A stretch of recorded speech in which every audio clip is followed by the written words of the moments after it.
आणि दुसरी गोष्ट अशी, एका रूममध्ये 3 जणांना सोय आहे. आणि त्याच्याहून सगळ्यात जास्त महत्त्वाचं, only cash, no online payment. Ram Ram भावांनो. 1 वाजायला 10-15 मिनटं राहिलेले आहेत आणि मी आवरून घेतलेलं आहे. माझं मुलाचं पण आवरलेलं आहे, टी व्ही बघत बसलं आहे आणि बायको माझी आता आवरती आहे. आम्ही आत्ता निघालो आहे गाणगापूरला.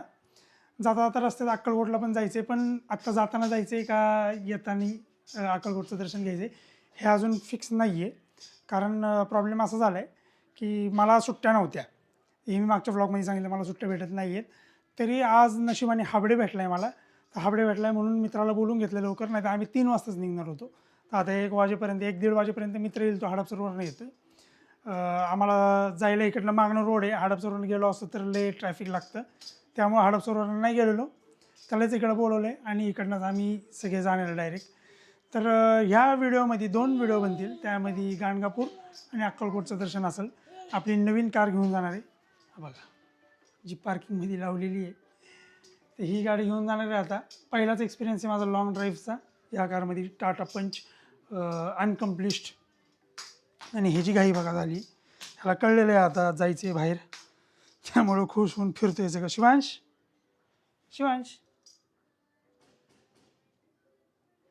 हे लाईट लावले तर बरं, त्यामुळं बघतोय सगळीकडं.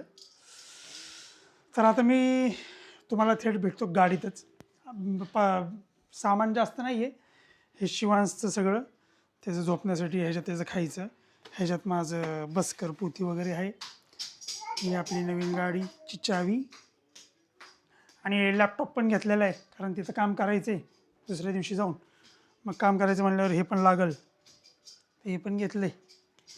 आणि कपडे काय कमी आहेत आणि पाण्याचा एक जार घेतलेला आहे. एवढंच सामान आहे. आता हे गाडीत पण एकदम परफेक्ट बसल, कारण आता ते ह्यांचे टाटा पंच CNG असे खाली आहेत ना, 2 सिलेंडरमध्ये आहेत, त्यामुळे जागा भरपूर आहे. झालं आहे सगळ्यांचं आवरून. ते उचल बंट्या, निघतोय रे आम्ही. हां हे चला रे, चला पटकन जाऊ खाली.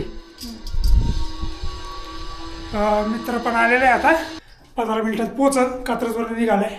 माझं सामान पण भरून झालेलं आहे सगळं. आता हे एवढंच राहिले फक्त, टेबल बिबल. शिवांशांशी आता येते आहे. असं सामान आलेलं आहे, असं एवढं बसलं आहे. ह्याच्यामध्ये पंक्चरचं आहे, ते हवा वगैरे भरायचं. आता त्यांचं पण सामान भरायचं आहे आपल्याला, त्यामुळं काहीतरी ॲडजस्टमेंट करायला लागणार आहे. CNG फुल आहे, पेट्रोल थोडंसं आहे. आणि आमच्या पप्पांनी आहे ना, त्या शिवांसाठी हे अँड्रॉईडचं ते मोडेम लावले, म्हणजे याच्यावर आता अँड्रॉईड चालू झाले. डिस्प्ले बदलायची गरज नाही, काही नाही. ते हे पोरगं काय गाडीत बसत नाही नीट, त्यामुळं हा खेळ आहे सगळा. सध्या जर आपली ट्रिप चालू झालेली नाही अजून. इथं मित्रालाच घ्यायला चालू आहे, इथं बाहेर हायवेला, कंदीलपाशी.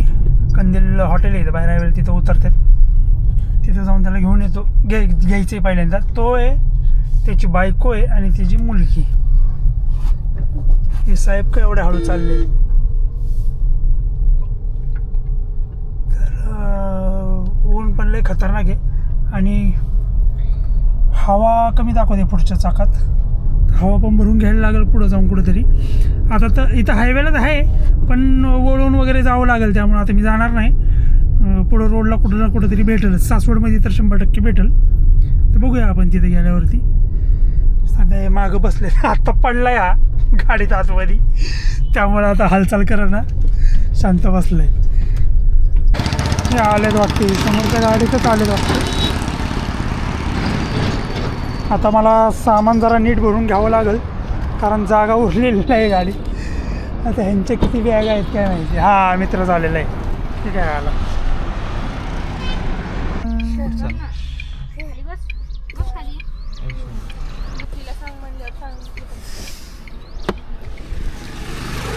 अर्ध्या रस्त्यात पोचलो आहे. थोड्याशाच पुढं आलेलं आहे. ते बाळाला जरा उलटी यायला लागली, त्यामुळे थांबलो आहे. हे मित्र आहे माझा आकाश, हा नेहमीप्रमाणे पुढे येऊन बसलाय, त्रास देतोय. सगळं वसाड पडलेलं आहे उन्हामुळं. आता म्हणजे अजून काही लगेच आलेलोच नाही पुढं. अजून कुठं जायचं ठरलेलं नाही, अक्कलकोट का गाणगापूर. गाडी ठरवू, मॅप पण लावायचा आहे, रिचार्ज पण संपला तर रिचार्ज करून पहिल्यांदा मॅप लावतो, किती वेळ लागणार आहे बघतो आणि मग ठरवतो की डायरेक्ट गाणगापूरला जायचं का अक्कलकोट. सासवडमध्ये बसस्टँडला आता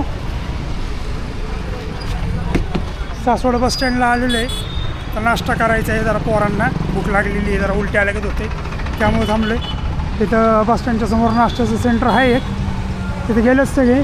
मला काय गाडी लावायला जागा भेटली नाही त्यामुळे मी फिरतोय.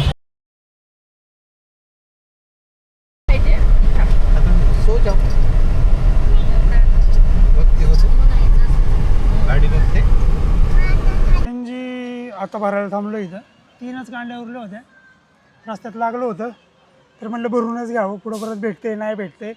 आता किती किलोमीटर राहिले, अजून 300 किलोमीटर राहिले गाणगापूरचाच मॅप टाकला डायरेक्ट. पोरं दोघं पण झोपलेत, आता हे दोघी पण झोपतील, आम्ही दोघं जागा आहे.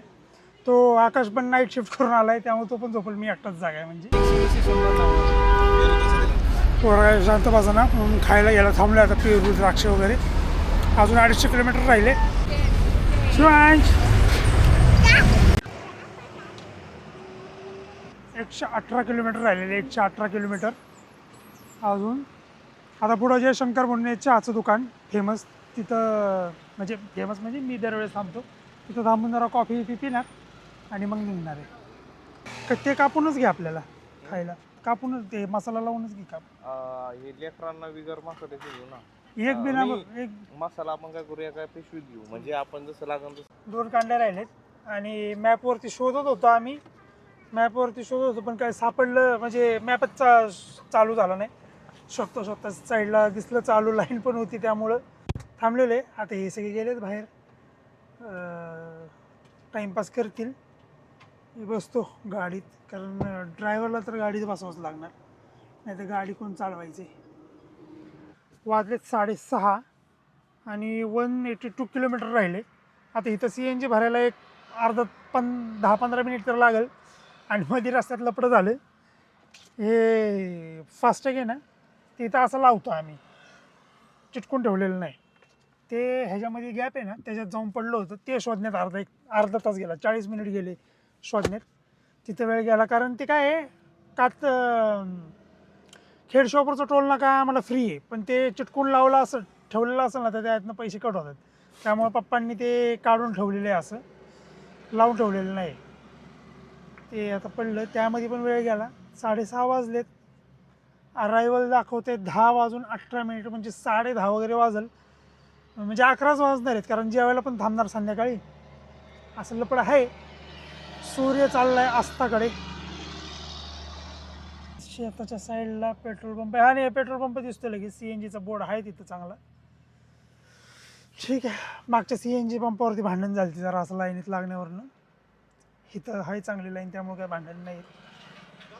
आणि गाडी आता चालवायला जरा मस्त वाटते, म्हणजे स्विफ्टचा विसर पडायला लागला आहे, ह्याला यूज टू व्हायला लागलो आहे. आणि क्रूज कंट्रोल कसं यूज करायचं हे नीट कळल्यामुळं अजून जरा सोपं जाते. आणि ह्याला वायरलेस ॲपल कारप्ले आणि अँड्रॉईड आहे ना, त्यामुळं त्याचं पण टेन्शन जाते. आता वाजलेत 7 आणि अजून 3 गाड्या आहेत, भरपूर टाईम झाला, अर्धा तास इथं गेला आहे, असंच टाईम होत चालला आहे. आणि अजून आमचं गाणगापूरचं राहायचं काय बुकिंग वगैरे नाही आहे, तर ते तिथंच जाऊन बघायला लागणार आहे, कारण धर्मशाळा असं ऑनलाईन बुकिंग वगैरे होत नाहीत, तर ते तिथंच जाऊन बघावं लागणार. आता अजून पुढं 2 गाड्या आहेत आणि मग आपल्या गाडीचा नंबर आहे. आणि पोरं खेळतात तिथं मागं मातीमध्ये, आया त्यांना घेऊन बसलेत, आम्ही दोघं इथं थांबले गप्पा मारत. अर्धा तास गेलेला आहे ह्याच्यातच. हे CNGचं आणि बॅटरीच्या गाड्यांचं हे पडे दुसऱ्यांदा भरते आता CNG. 2 कांड्याच राहिलेत ना, आता ते AC वगैरे चालू आहे कंटिन्यू, त्यामुळं ठीक आहे. आता बघू किती वेळ लागतो आहे. आता झालं आहे आमचं CNG भरून 573 रुपयाचं भरलं आहे. आता जास्त भरला, मग अशी 300-350च काहीतरी भरला होता. तो 5 मिनिटात भरला. तो 5 मिनिटात भरला आणि इथं हे वेळ गेलाय. आता डायरेक्ट आहे ना अक्कलकोटमध्ये थांबलं तर थांबू, नाही तर अक्कलकोटच्या पुढे एक आहे, पण CNG काय आता कमी असल्यामुळं जिथं भेटेल तिथं भरून गेलेलंच चांगलं. आता हे पोरं आले, इथं पोरं खेळत बसलेत.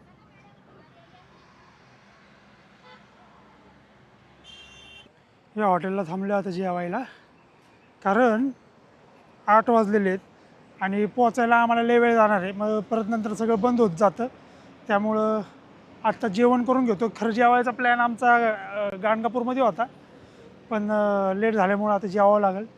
आता इथं पाणी भरायचं चाललं आहे काम, कारण जार आणलं होतं मी घरनं, तर त्याच्यातच पाणी भरून घेतो आहे प्यायला.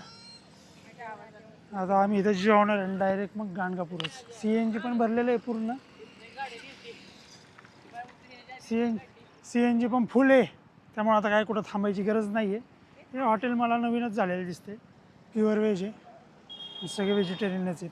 आणि आता देवाला तर काय व्हेजच घ्यायचं असते.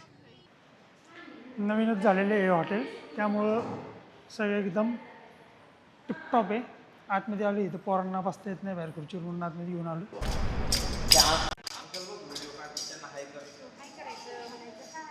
नाव सांग तुझं. एवढं जोरात नाव सांगते का? जेवण वगैरे झालेलं आहे, खूपच जास्त टाईम गेला आहे. 9 वाजलेत आणि ह्याने लोळून लोळून सगळी घाण केलेले आहेत कपडे, आणि जेवणाचं वगैरे ते सगळं घाण झालेले कपडे. त्यामुळे ह्याचे आता कपडे बदलायचे आणि डायपर वगैरे चेंज करायचे. त्यामुळं त्याच्यात अजून 15-20 मिनिट जाणार आहे. बिल काय आलेलं नाही अजून, ह्यांचं झाल्यावरती सगळं आवरून बिल करणार आहे एकत्रच. 964 रुपये बिल झालं. एक नंबर जेवण होतं. इथं नक्की तुम्ही थांबा. आणि त्यांनी आमच्या बाळाला सुट्टी पण दिली कॉम्प्लिमेंटरी. हे हॉटेल बघून घ्या तुम्ही. स्वामी समर्थांचं लोगो आहे, स्वामी समर्थांचं फोटो आहे, त्याच्यावरनं कळून येईल लगेच. बघा, हॉटेल कोहिनूर प्युअर व्हेज असं नाव आहे.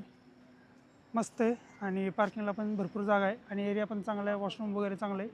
आणि नवीन नाही आहे, 2024मधलं आहे, तरी अजून चांगलं सर्विस पण चांगली आहे आणि टेस्ट पण चांगली आहे.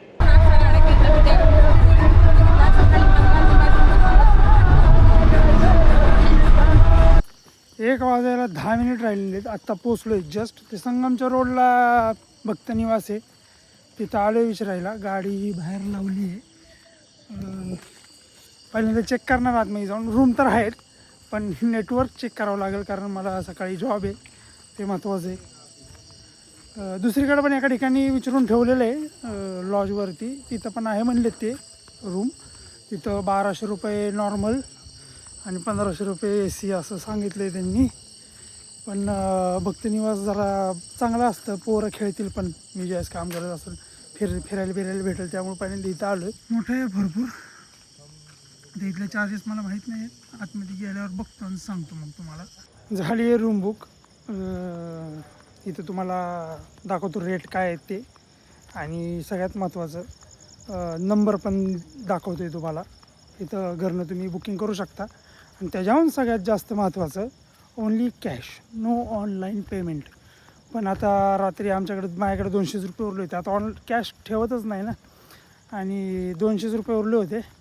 तर तिथं जो होता काउंटरवरती, त्यांना रिक्वेस्ट केली, म्हणलं आता कॅश नाही आमच्याकडं, तुम्हालाच ऑनलाईन करतो, तुम्हीच आम्हाला कॅश द्या, आणि वाटलं तर उद्या परत घ्या कॅश, ते परत तुम्ही आम्हाला ऑनलाईन करा, असं काय बोललो. पण ते तयार झाले. पोरं आहेत गाडीत, लहान पोरं आहेत, सांगितल्यावरती झाली बुक. ते आता आकाश बुकिंग करतो आहे. मी चाललो आहे गाडी घ्यायला. गाडी आणतो आतमध्ये. नेटवर्क इथं तर 400 MBPS दाखवतं आहे. रूममध्ये गेल्यावर किती MBPS येते ते महत्त्वाचं आहे. तिथं खाली काउंटरला थांबलो होतो, तिथं तर 20 MBPSच येत होतं. कमीत कमी 50 MBPS जरी आलं ना तरी माझं काम होईल. सगळ्यात महत्त्वाची गोष्ट, वाजला आहे आत्ता 1, 3 वाजता असते काकड आरती, 2 वाजता आंघोळ करायला लागणार, म्हणजे आवरायला चालू करायला लागणार, 3 वाजता लाईनीत लागायला लागणार, आणि मग आमचं दर्शन होणार. आता संडेमुळं गर्दी आज वाढणार, सॅटर्डे संडे. लवकर झालं तर चांगली गोष्ट आहे, म्हणजे येऊन मला परत कामाला बसायचं. बघू आता काय होते. आणि दुसरी गोष्ट अशी, एका रूममध्ये 3 जणांना सोय. आता 3 जण, आणि खाली टाकायला काही देत नाहीत, चटई वगैरे काही देत नाहीत ते. त्यामुळं आम्हाला 2 रूम करावे लागले. नाही ते एकाच रूममध्ये राहिलो होतो, कारण 2 तास झोपायचे. हां, पण सगळ्यात महत्त्वाची गोष्ट आहे, आता आम्ही 1 वाजता घेतली ना, तर उद्या रात्री 1 वाजेपर्यंत ही रूम आमच्या ताब्यात आहे. 24 तासासाठी रूम आहे. तर हे महत्त्वाची गोष्ट आहे. तर ही अशी काहीशी रूम आहे. 3 जणांना बेड आहे. इथं व्हेंटिलेशनसाठी एक खिडकी आहे आणि रेंज फक्त तुम्हाला इथंच येईल. तर ह्या व्हिडिओमध्ये एवढंच होतं. मी तुम्हाला पुढच्या व्हिडिओमध्ये भेटतो, जी की आत्ता लगेच चालू होती. आता आवरलेलो आहे आणि दर्शनाला निघालो. 2:30 वाजलेले, 3 वाजताची काकड आरतीला चाललो आहे. भेटतो पुढच्या व्हिडिओमध्ये.